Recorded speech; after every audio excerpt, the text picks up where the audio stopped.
Hello and welcome to the Family History Foundation, and boy do we have an information-packed supercharged video today that is going to be everything you're going to need to know. Well, almost everything, but basically everything you're going to need to know to how to find your ancestors on a ship manifest. So this is a huge deal in genealogy research, using the ship manifest, how to get information out of there, how to sort of get yourself ready like you're preparing for a game, get yourself in the game before you actually play, knowing what your plays are before you actually attack the field. And this is very important in looking at ship manifests. You never want to just go in cold on them. You got to have a strategy. So this is going to be the strategy, and we're going to share with you a bunch of my success tips on how I've successfully tracked down and used this information. But again, welcome to the Family History Foundation, and if you like and find value in what we have here, then feel free to like and subscribe and share this with everybody and anybody in the whole world. But anyway, let's get down to the nitty-gritty here. So we're going to cover finding your ancestors on a ship manifest. 4 tricks. Okay, and when I say tricks, these are really research techniques. Okay, they're kind of like scientifically proven mathematical techniques to really sort of get you finding what you want, get your brain focused on where it needs to go to sort of hyper analyze what you need to analyze, because there are techniques that really I've developed and really learned the hard way by stubbing my toe so many times and spending hours and hours of doing this. So I'm sharing with you just so I hope that you guys have a hugely awesome experience. Okay, so what we're going to be covering today is finding the name of your ancestor on a historical document, the pride that you get in connecting somebody from the old world to where your family is now in the United States. It makes you feel quite patriotic, as I like to say, making those connections and understanding what they went through as people. Again, this is a little bit more than genealogy to me, because we are about family history here. We're about the stories and the people themselves, and family history is about telling those stories and sort of building up the powerful narrative that we can gain from who came before us, defining who we are and taking pride in that. And I think that's so amazing. So we're going to cover 4 things in our table of contents here.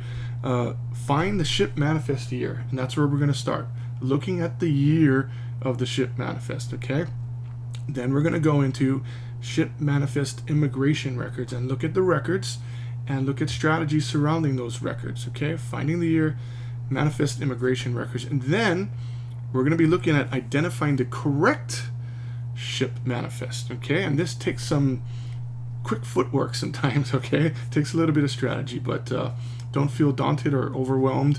We're going to set you up for success here, of course, and ask questions in the comments if you want at any time, and I'll sort of try to steer you where I can on that. And then manifest further research, take it to the next level. Okay, my little pun on manifest there. Okay, so find the ship manifest year. This is important. Now it's not, you may think it's the year they came in, right? That's the manifest you're going to look at. Well, any seasoned genealogist or family historian will tell you information is completely fallible, and you should always sort of treat it that way. Okay, but where you want to start, the absolute places where you want to start in looking for the ship manifest for your ancestor, is start with biographical information. Like I said, don't just jump on the field cold. You got to warm up. You got to have a game strategy. And part of this, before you attack the ship manifest itself, is to compile biographical information as much as you can. Sometimes there's a lot to go on, sometimes there's not, but just get what you can. I've had ancestors where they're literally census records, and I compiled, folders full of stuff. So by the time I found the ship's manifest, it was pretty much a cakewalk. Others, I just had 1 or 2 scraps of information on and really had nowhere to go on, but I found them, right? It took a lot of work, but I found them, and you can too. Okay, so find out as much as you can about your ancestor in the U.S. before trying to find him or her on the manifest. Okay, so the point is that you should be building a profile of this person so that you'll be able to cross-reference that information and ultimately be able to confirm or deny that record as a match. Okay, we're looking for confirmations, of course, ultimately, but finding information that denies something is actually very, very valuable, because then you can, if you have a list of 5 candidates, right, you can cross those off the list that don't apply, and then you can sort of just move your research into a different area. So that's very much the technique that we're going to use here. Okay, and as I like to say in bold print here, this must be done scientifically. Okay, that is to say, with corroborated facts and research standards. Okay, so for help with genealogy research and what that actually means and entails, I've written a comprehensive post on the Ultimate Beginner's Guide to Professional Genealogy Research online, and it's linked below in the description, and it really takes you through online research and all of that, what that modality means. And so you can see here it's pretty comprehensive in terms of all of the topics covered, and I give you a bunch of top tips for staying organized. And so check that out, and I hope you find it of value as well. So, all right, moving forward here, census data, death records, World War I and World War II enlistment records are great sources. Okay, so census data, BMD, birth, marriage, death, World War I and II enlistment records. Okay, I mean, and the time frame that I'm sort of allowing for and most familiar with Ellis Island records and Castle Garden records are 1880 and 1940. So if you're looking for ancestors within this range, particularly tied to Ellis Island, this is kind of what we're going for. Okay, so just kind of letting you know that that's the sort of range that we're talking about. For me, the era of my great-grandparents, okay, coming through Ellis Island. Okay, so start with bio. Okay, so this is a great case of find the ship manifest year. So you want to sort of look at census data, and here's a screenshot of one of my ancestors, right? You find, right, male, female, 30, 33, 35, married, and AL here, meaning alien, right? And arrival in what looks like 1905 and looks like 1906. So I started with the premise that this was 1906. But if you look closer, this is actually a 5. It's hard to tell because an enumerator, somebody else wrote this down. And so again, finding biographical information, okay? And as I'm saying here, not all records are infallible. And this is from a 1920 census, which shows an ancestor arriving in 1905. But I actually found out that it was actually 1906, not 1905, okay? And to further complicate this case, which I eventually successfully found the person, the declaration of intention had the wrong ship listed. And it's not uncommon if you're going to go through this research, you will definitely come across this. So, but don't get discouraged.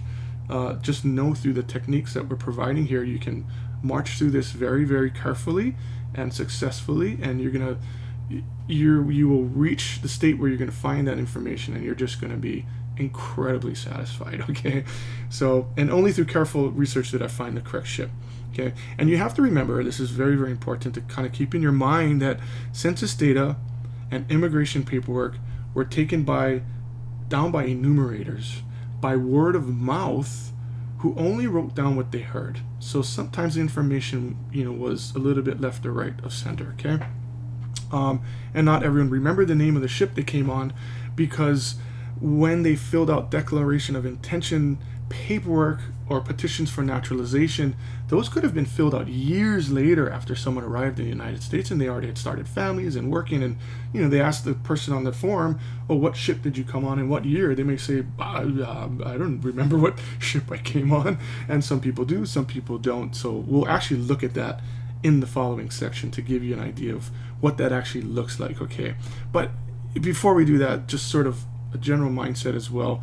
For me as a family historian, I'm always about revering my ancestors. So just remember, when you're coming across this the fallibility of information, just remember it's not their fault. It's not our ancestors' fault that we are faced with inaccurate information today. Okay, it's not their fault.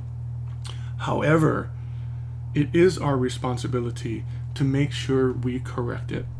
And how do we correct it? By researching it and putting out the correct data. Okay, because I go back on Ancestry and I'll list this as an edit as 1906, so that other family descendants can also have the benefit of that information. Okay, so that's the year. Finding the year is very important. Okay, and then you start there.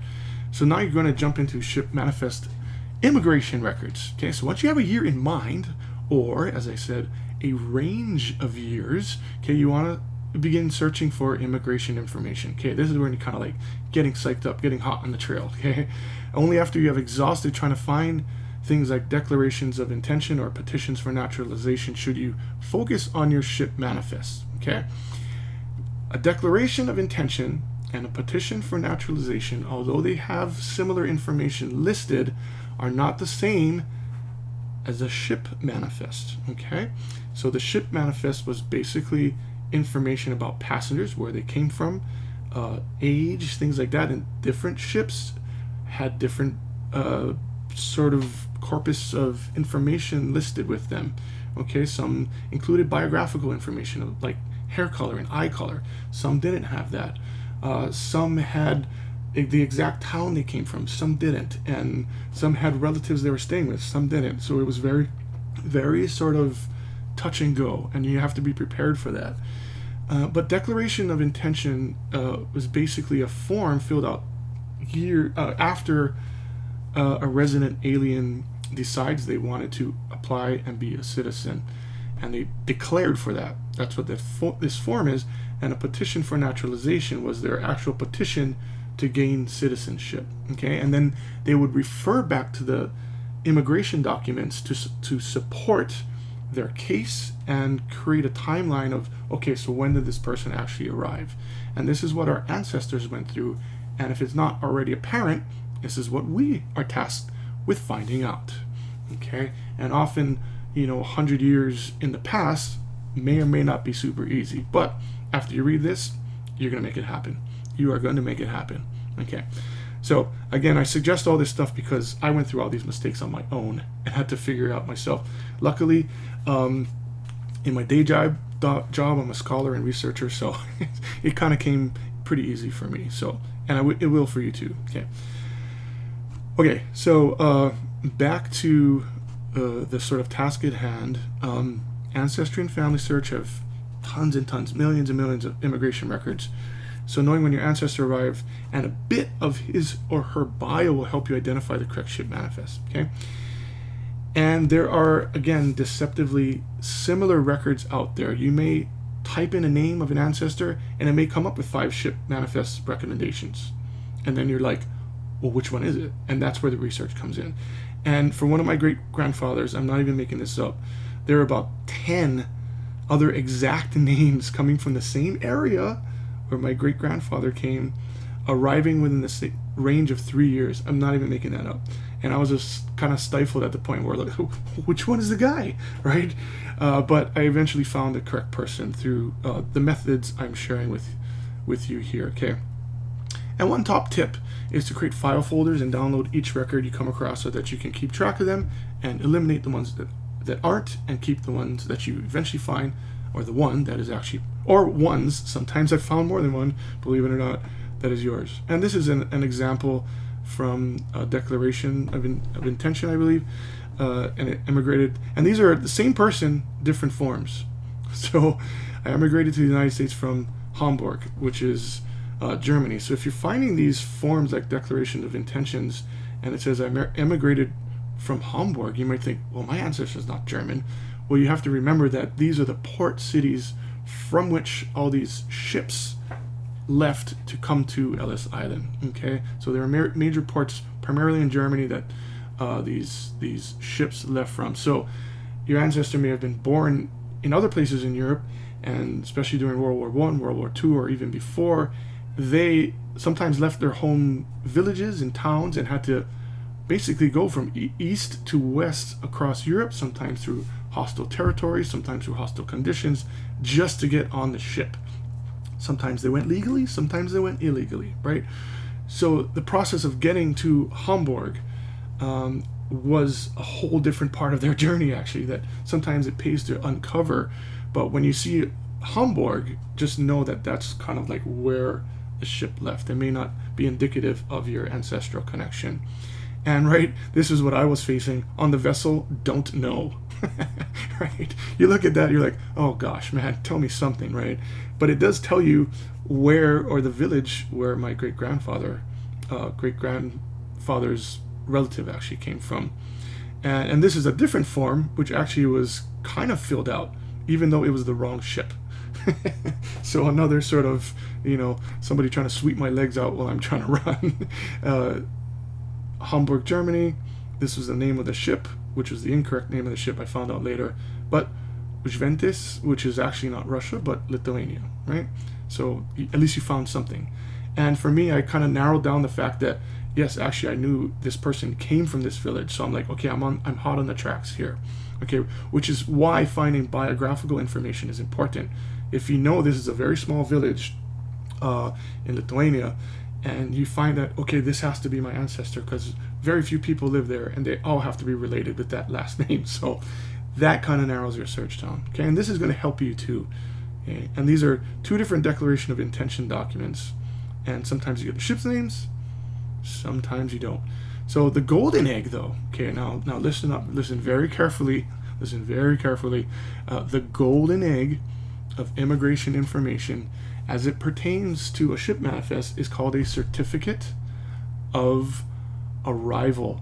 A certificate of arrival. Okay, write that down, bookmark that, something, because this is the one. And it's so important because these, and here's a picture of a certificate of arrival for one of my ancestors. It was filled out at the time the person landed in Ellis Island. So it is a literal snapshot of the details. Okay, now again, declaration of intentions and petitions for naturalization could have been filled out years later by someone, and sometimes they didn't remember what they're filling out. Okay, but a certificate of arrival, if you can find it, and if you're looking or listening to this or watching this going, oh, I have one of those, yes, that's the golden egg, because it tells you the name of the person, right? It tells you the exact date of arrival and the manner of arrival, which is the ship. Okay, it tells you the date, it was stamped, and then these numbers here are going to correspond with records later that you will find in these petitions and declarations. So these numbers become important as well. Okay, now I'm going to finish on how to become a master of the ship's manifests. Okay, and we're going to track down information on your ancestors and know which ship they came from, and that's going to be super awesome. Okay, and really, again, I'm about mindset. So preparing to find your ancestors on a ship manifest takes as much nerve as it did for them to sail on that ship, right? Put yourself in their shoes and what they had to go through to get on that ship. And this is kind of what we are preparing to do sometimes, right? I'll show you how to do it, but it may require a lot of perseverance. Okay, so get psyched up. And getting used to the incongruities of a ship manifest is akin to gaining your sea legs, right? Gaining your equilibrium. And you'll be challenged as you try to decipher foul handwriting, foul information, and foul copies, just like our ancestors encountered foul weather. Okay, so it kind of helps you to get into their mindset and appreciate them more. And actually, this is really an act of service, doing family history, so it's very rewarding. Okay, and finding the name of your ship ancestor is vital importance, and as I've stated, a certificate of arrival is the golden egg, because it was filled out at the time the immigrant landed, passing through Ellis Island. Okay, and not all records have these. Some do, some don't, and it's lucky to if you find these. Go out and buy yourself a coffee and celebrate. Okay. And by contrast, again, these declarations of intention, because this was years later after they settled in the country or were doing whatever they're doing, starting families often, 10 years later, it could be 20 years later, and they're like, yeah, I'd like to apply for citizenship. And the declaration of intention was that paperwork that they filled out. Sometimes, like mine, it says on the vessel, don't know. Okay, so, but you will get past that. Identifying the correct manifest, number 3. Okay, now that you have all that, kind of like, okay, so now which one is the correct one? I may have multiples I'm looking at, and I'm kind of not sure, how do I make that next sort of step? Well, I'm going to show you how right now, okay? So at this point, you should have a year and a document in mind that clues you into the ship you will be looking for. Okay? Now with that in hand, you will be searching through record databases to find that ship and find the name of your ancestor on it. Okay? Now you have your equipment ready to get on the field, and now you're going to go for it, right? And remember, if you find your ancestor on the first try, hey, you're awesome. And if not, don't get discouraged. That's normal. Don't give up. Keep at it. Keep it scientific, and you will find them through research. I've spent up to or more than 6 months trying to locate a particular ancestor. So it's a time process, and you'll do it, right? If you feel frustrated doing it and you're burnt out, which I have definitely been, feel like pulling your hair out, stop, walk away, rejuvenate, come back the next day or whenever. But don't try to don't try to find it where you're in a funk. But you always find positivity just thinking about your ancestors and how much you love them, and you'll be like, yes, I'm going to do this. Okay. So keep searching similar records, and you'll find them. Okay. So, and a bit of ancestry and family search algorithms, you want to use them, and the good part of that is that you can play with their soundex parameters. You can, if you're dealing with names that are unfamiliar to normal ear from the English perspective, then you will want to play with their soundex parameters to sort of broaden your search. And this is super important because you cannot expect that your ancestor's name will be spelt as you spell it now or expect it to be spelt, because it was phonetic when people wrote things down back then, okay, in the late 1800s, early 1900s. So an example that I want to share is my great-grandfather, who came from Lithuania. His last name was Stanisłauskas. So according to his naturalization, okay, so follow me on this. According to his paperwork that I was researching to try to get to the ship manifest, he came over on the SS Canopy. And I was like, great, I got the paperwork, I got the ship name, and so I went searching. I found the database on Ancestry, the Ellis Island database, and literally found the year and couldn't find it under S or under the year. So I literally sat there and went through every single page of every passenger on that ship. I couldn't find it. And then I went a year forward and a year back, and I repeated the process over and over and over, and I was like, and I struck out, right?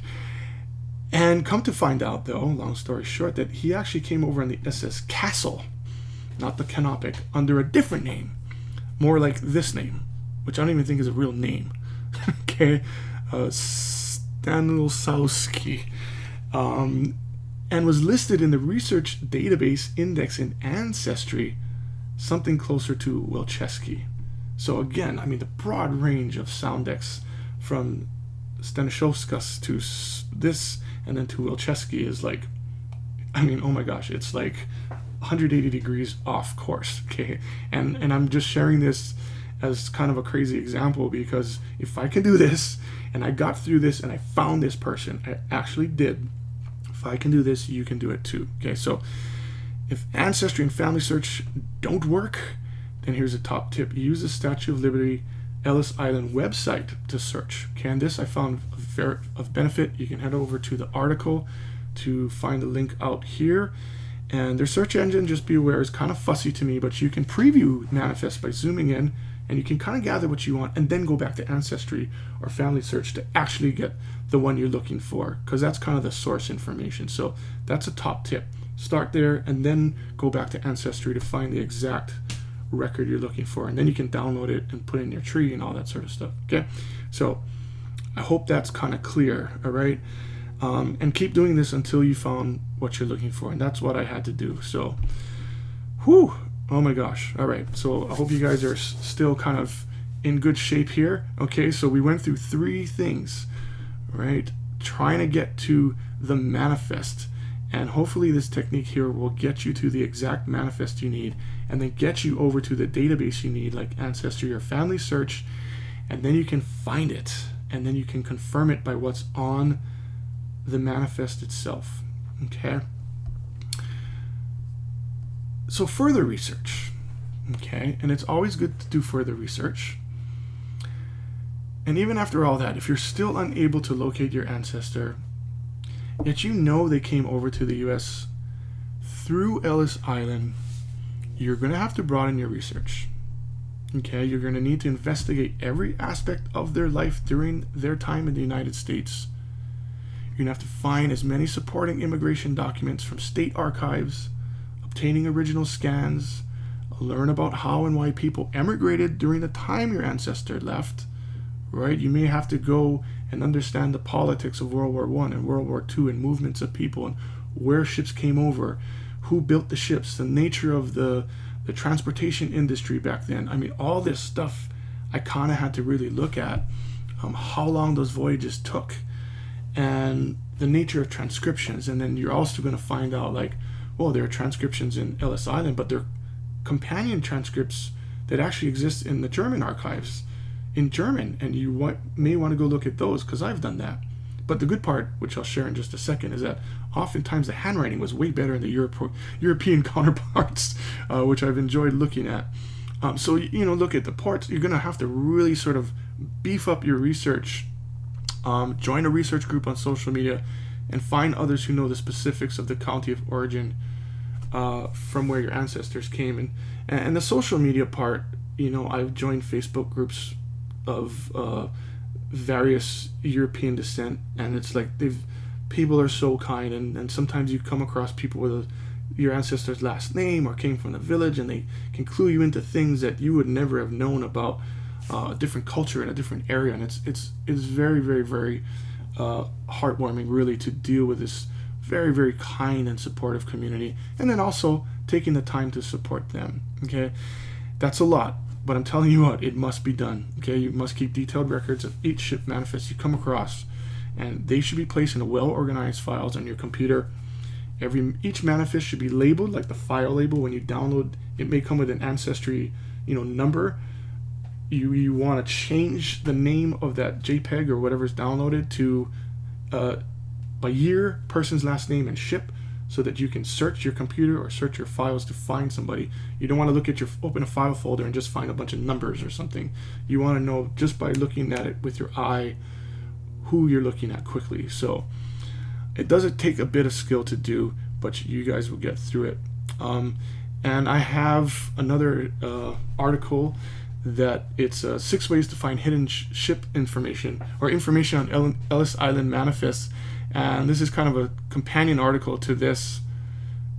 And so this is the article you see here, and it takes you through looking at ship manifests and how to look at annotations, the forms, the pages, the ship manifests, handwriting, and all this sort of related genealogical resources I've covered in that article.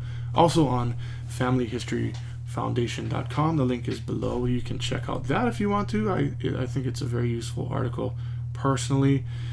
So kind of rounding out this video here, I have found so many ancestors here.